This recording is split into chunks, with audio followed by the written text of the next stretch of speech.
આજે અમે મેલડીમાના મંદિર સાઈડથી આવતા હતા અને આ 4 રસ્તા ઉપર અમારી ગાડી અમે સિગ્નલ બંધ હતું, અમારી ગાડી ઊભી હતી એટલી વારમાં સામેથી રોંગ સાઈડ બાજુના ટર્ન બાજુથી ફૂલ સ્પીડમાં એએમસીનો ટ્રક આવ્યો કચરાનો. મારી સામે એક ભાઈને અડફેટ પર લીધા અને મારી બાજુમાં જે ભાઈ હતા એને પણ અડફેટે લીધા. ત્રીજી ગાડી અમારી હતી, અમે ત્રણેયને અડફેટે લીધા. ગાડીના બી નુકસાન થયું છે, મને બી થોડું વાગ્યું છે અને મારી સાથે મારો છોકરો હતો, મેં એને ફેંકી દીધો સાઈડમાં કેમ કે વ્હીલ આગળ જ ગાડી આવી, મારી વાઈફ મારી પાછળ ગઈ. તો હવે જેમ તેમ કરીને માતાજીની મહેરબાનીથી બચી. અચ્છા, ગાડી ક્યાંની હતી?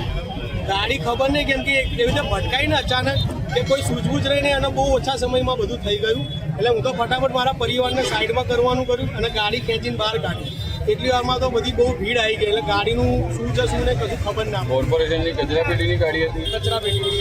કેટલા લોકો હતા એમાં ગાડીમાં? લગભગ 2 કે 3, ખબર નહીં, ઉપર દેખાતું અંધારું પણ 2-3 જણા દેખાતું. ગાડી ક્યાં છે હમણાં? ગાડી તો હમણાં તો ક્યાં હતી એક્સિડન્ટ ઉપર, પણ હમણાં પોલીસને બધું આવ્યું એટલા માટે પછી એને સાઈડમાં કર્યું. તમારી આગળ શું માંગ છે? હા, તમારી આગળ મ્યુનિસિપાલિટી શું માંગ છે? શું માંગશે? તમને જે નુકસાન થયું છે એ?